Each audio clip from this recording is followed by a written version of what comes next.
Gostaria de convidá-los a irmos juntos à Palavra do Senhor, ao livro de Números. Tem sido o livro que tem acompanhado estas últimas mensagens. E convido a abri-lo no capítulo número 4. Números, capítulo número 4.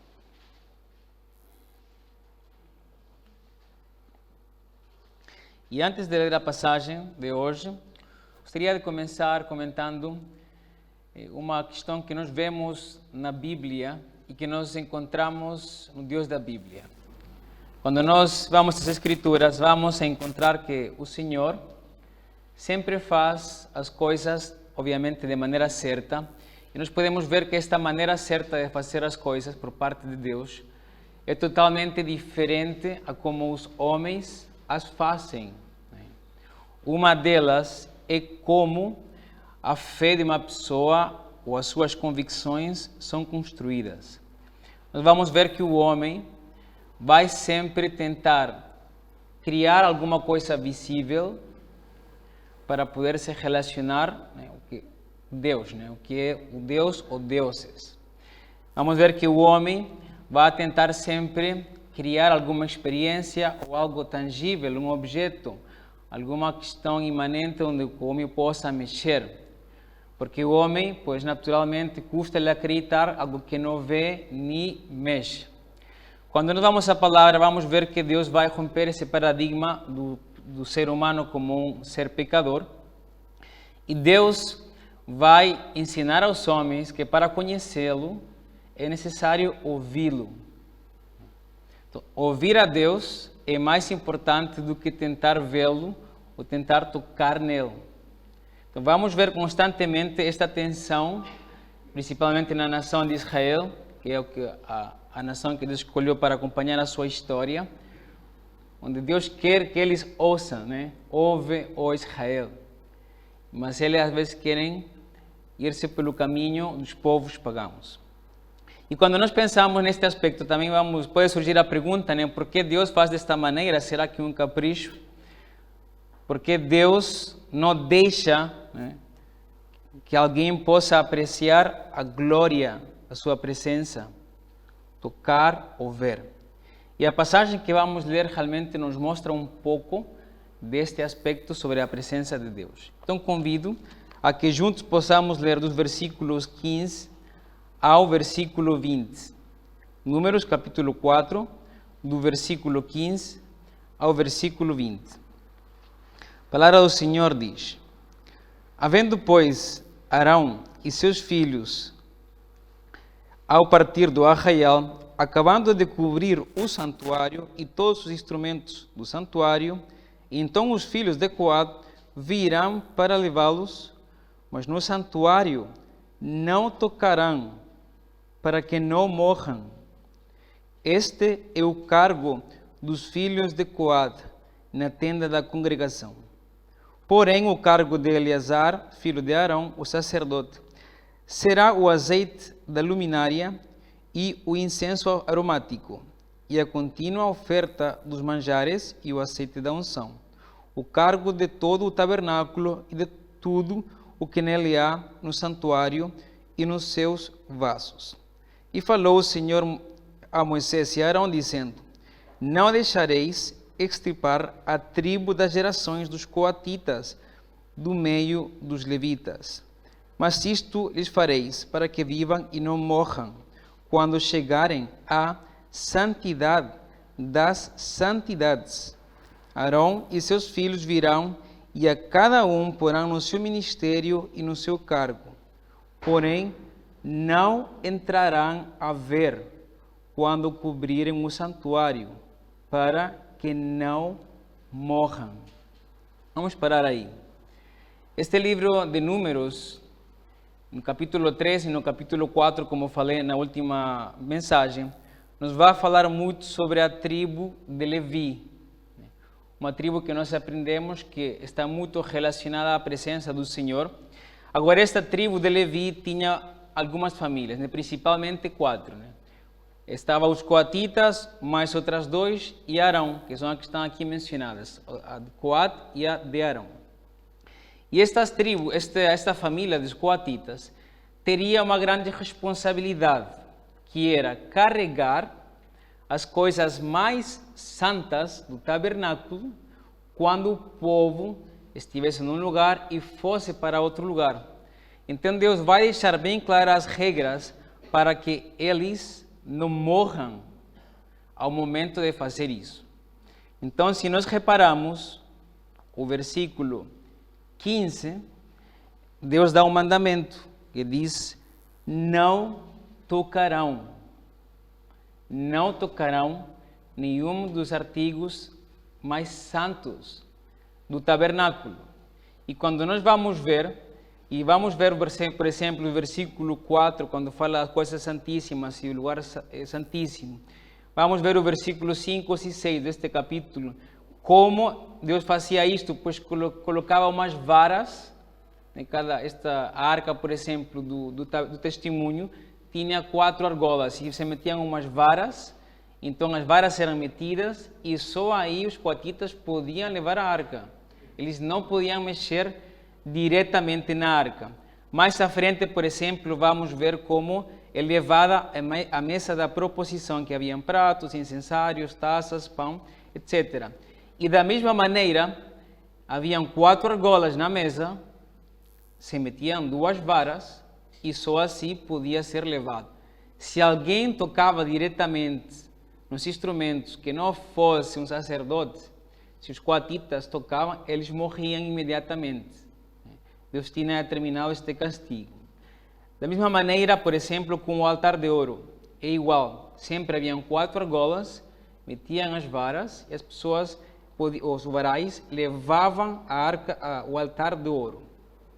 E depois também podemos ver como os utensílios do ministério, como vasos e outras coisas, eram metidas num pano, e também se colocavam os varais, e é somente assim os coatitas podiam levar os instrumentos mais santos do tabernáculo. Caso alguém não obedecesse, está muito claro por parte de Deus que a pessoa ia morrer. A sua presença, tão santa e pura, não podia, os objetos relacionados à presença de Deus, ninguém podia mexer a não ser os que fossem da família de Arão. Depois, mais à frente, no versículo 20, vamos ver também um segundo mandamento que diz: não entrarão a ver. Se o versículo 15 eles não podiam tocar, o versículo 20 vai além e o Senhor diz: olha, vocês não vão poder nem sequer ver a arca, o altar e os outros instrumentos. Então, quando vamos outra vez ver o anterior, e em casa poderão ver de maneira mais minuciosa os versículos anteriores, como Deus soluciona isto. Pois o que o Senhor faz, como, por exemplo, com a arca, Ele manda a cobrir a arca com um véu, depois disso, a colocar com uma pele, com os varais depois, e somente ali podiam entrar os coatitas para levá-la. Eles não podiam ver a arca. Está relacionado com a presença de Deus. Ninguém mais podia ver, mais uma vez, a não ser a família de Arão. Faça a mesma coisa com a mesa da proposição. Se coloca um pano azul, depois se coloca um pano carmesim, e depois, inclusive, se coloca uma pele de um animal, para que os coatitas não vejam e consigam viver naquele dia. Faz igual com o altar de ouro, há um pano azul, uma pele cobre tudo, para que eles não vejam. E com os utensílios também do santuário, Deus faz exatamente a mesma coisa. Sempre há um pano, uma pele, para que os coatitas não morram no seu ministério. Então Deus diz, é necessário que eles façam, mas eles não podem nem sequer ver e nem sequer tocar. Por isso a mensagem de hoje tem como título Não Ver e Não Tocar, que realmente às vezes é uma advertência que nós podemos encontrar em alguns lugares, quando algo é muito precioso, a gente às vezes não pode tocar e às vezes nem pode nem entrar a ver algum lugar, porque só alguma pessoa autorizada pode fazê-lo. E é o que o Senhor está a dizer ao povo este dia, não ver e não tocar. O povo podia aprender de Deus de maneira oral? Podia, mas não tinha o direito de ver o que estava relacionado à sua presença, nem sequer de mexer nos instrumentos ou objetos que estavam relacionados à sua presença. Quando nós continuamos a ler na Bíblia, vamos encontrar 2 episódios onde alguém decide quebrar estes mandamentos que estão em Números. Nós não vamos ler a história completa, eu vou fazer um pequeno resumo. E uma destas histórias encontra-se em Samuel capítulo 6, primeiro livro de Samuel capítulo 6, onde a arca foi levada para outro povo, depois essa arca volta e fica num lugar diferente. Mas acontece que havia um povo que chamava-se Bet-Semes, decidiu romper este mandamento. Então vou ler a parte que fala quando eles decidem não obedecer a Deus, capítulo 6, versículos 19 e 20. E feriu o Senhor os homens de Bet-Semes, porquanto olharam para dentro da arca do Senhor, até ferir do povo 50.070 homens. Então o povo se entristeceu, porquanto o Senhor fizera tão grande estrago entre o povo. Então disseram os homens de Bet-Semes: quem poderia estar em pé perante o Senhor, este Deus Santo? E a quem subirá desde nós? O povo aprendeu uma coisa que já tinha sido ensinada antes, mas por causa da experiência que tiveram da morte de muitas pessoas, fizeram essa pergunta retórica, né? Quem poderia estar em pé perante o Senhor? Viram e morreram. No segundo livro de Samuel, no capítulo 6, pois Davi toma a iniciativa de levar a arca para onde ele queria. E acontece o seguinte, capítulo 6, versículo 6 ao versículo 7. Ele queria ir para Jerusalém. E diz assim: e chegando à eira de Nacon, estendeu Uza a mão à arca de Deus e segurou-a, porque os bois a deixaram pender. Então a ira do Senhor se acendeu contra Uza, e Deus o feriu ali por esta imprudência, e morreu ali, junto à arca de Deus. E David se contristou, porque o Senhor abrira ruptura em Uza, e chamou aquele lugar Perez Uza, até o dia de hoje. E temeu David ao Senhor naquele dia e diz: como virá a mim a arca do Senhor? Quando nós lemos esta história, pois aqui nós só lemos uma porção, Uza tinha uma boa intenção. A arca estava a cair, ele estende a sua mão para que ela não caia e ele morre, porque era um mandamento não tocar na arca. Alguém poderia dizer: oh Deus, ele estava a fazer uma coisa boa. Porque resulta que o povo estava muito desviado, né? Porque aqui diz que quem levava a arca eram bois, né? Eram animais que estavam a levar a arca, quando Deus tinha designado em Números que eram os coatitas. A arca era levada por pessoas e devia ser levada por pessoas e não por animais. Então já ali havia um mandamento a ser quebrado e pronto. Quando o mandamento se quebra, os outros vêm aí em cadeia. Quando usa, por muitas boas intenções quem tenha tido, meteu a mão, Deus não escatimou em cumprir a sua palavra de Números capítulo 4, e Uza lastimosamente morre. E pois também, assim como o povo de Bet-Semes, David levanta uma pergunta, né? Como virá a mim a arca do Senhor, né? O reconhecimento dessa santidade, dessa plenitude de santidade do Senhor que estava relacionada com a arca. Então nós podemos ver que Deus realmente, Ele está sempre coberto, Ele não quer que ninguém veja, não por algum capricho, mas porque Deus é tão santo, tão puro, que com só vê-lo ou tocar o que está relacionado à sua presença, a pessoa ia morrer. Agora, irmãos, quando nós continuamos a avançar na palavra, vamos descobrir que Deus começa uma nova era no seu plano. Esse plano que está antes da fundação do mundo estabelecido pelo Pai. E quando Deus vai enviar a Cristo, Ele vai romper realmente, pois, essa tensão que havia relacionada à sua presença com o envio de Cristo Jesus. E uma coisa que os apóstolos vão fazer é dizer ao povo que eles estiveram em intimidade, em proximidade, em comunhão com Deus de maneira tangível e de maneira visual. Então eu convido aos irmãos para que juntos possamos dar um salto ao Novo Testamento, ir à primeira carta de João, capítulo 1.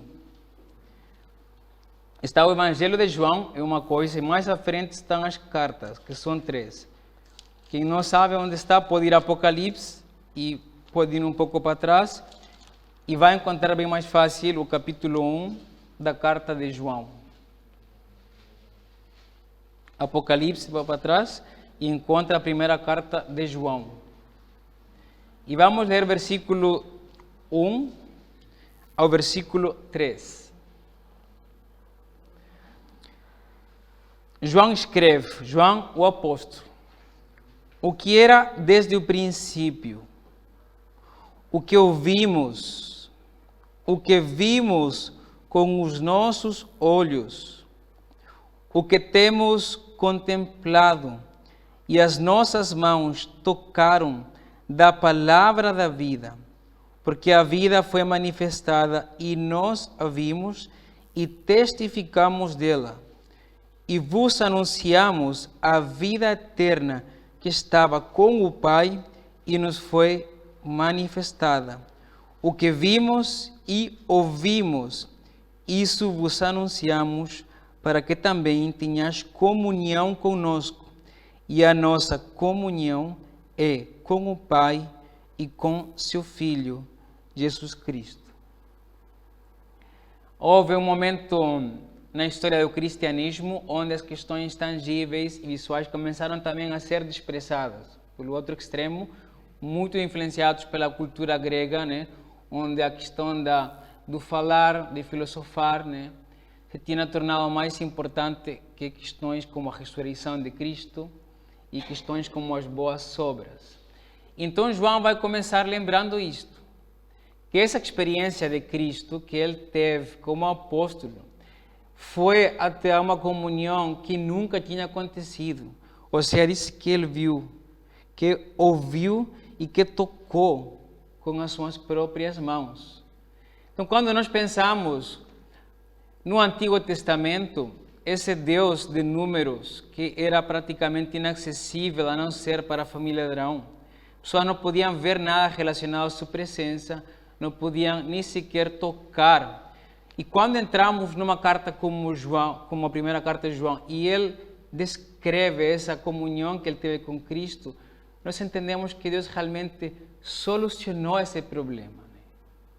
Já não haviam varas, já não havia um véu, nem pele, nem um pano azul como estava em Números 4. Ou seja, Deus se encarnou, se tornou um homem e ficou visível ao mundo. Pessoas tocavam a Cristo. As crianças estavam no seu colo, né? Pessoas tocavam nos seus pés. Então vemos aí uma questão da proximidade de Deus para com o ser humano, de muita comunhão. Então nós temos que valorizar como Cristo realmente fez isso. Ele se aproximou, apesar do homem manter sempre esse pecado, ele foi ter com o ser humano. Agora, quando nós continuamos na história de salvação, sabemos que Cristo, pois, é morto, ressuscitou e foi elevado aos céus. E hoje nós já não temos essa experiência que teve João, né? Hoje em dia temos um relacionamento espiritual através do Espírito Santo. Mas apesar disso, é muito importante que nós não esqueçamos que nós também vamos ter a experiência que teve João. Ou seja, como nós cantamos hoje, como o Felipe também lembrou na direção do culto, há um dia que nós vamos viver esta experiência. vamos contemplar a Cristo com os nossos olhos. E esta experiência, quando aparece na Bíblia, ela aparece tanto como uma coisa alegre, maravilhosa, como também um evento assustador para os homens. Por exemplo, Isaías 2, 19 ao 21, é narrado o seguinte: então os homens se meterão nas concavidades das rochas e nas cavernas da terra por causa da presença espantosa do Senhor e por causa da glória da sua majestade, quando ele se levantar para assombrar a terra. Naquele dia, os homens lançarão as topeiras e os morcegos, os seus ídolos de prata e os seus ídolos de ouro que fizeram para ante eles se prostrarem. E meter-se-ão pelas fendas das rochas e pelas cavernas das penhas, por causa da presença espantosa do Senhor e por causa da glória da sua majestade, quando ele se levantar para assombrar a terra. Cristo volta a dizer, agora em Mateus 24, diz: então aparecerá no céu o sinal do Filho do Homem, e todas as tribos da terra se lamentarão e verão o Filho do Homem vindo sobre as nuvens do céu com poder e grande glória. Então, há um dia que nós não sabemos quando será, poderá ser hoje, amanhã, mas que haverá uma presença imanente, visual, tangível de Cristo Jesus. Já não vai vir como veio na primeira vinda, vai vir em glória. As pessoas vão se ajoelhar perante Ele.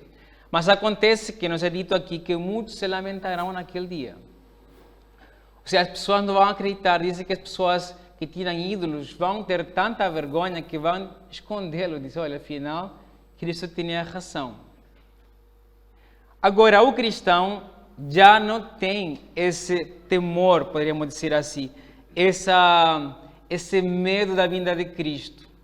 Por exemplo, o apóstolo Pedro nos diz aqui em capítulo 4 da sua primeira carta, versículo 13, mas alegrai-vos no fato de seres participantes das aflições de Cristo. A igreja estava a sofrer perseguição. Para que também na revelação da sua glória vos regozijeis e alegreis. Nesse dia da revelação, nos alegremos. O próprio apóstolo João, nesta carta, capítulo 4, versículo 17, ele diz: nisto é perfeito o amor para conosco, para que no dia do juízo tenhamos confiança, porque qual Ele é, somos nós também neste mundo. Né? Ele diz que vamos vê-lo assim como Ele é. Então reparemos, irmãos, estas passagens nos mostram que na vinda de Cristo haverá uma porção da humanidade que vai se lamentar e uma porção da humanidade que se vai alegrar.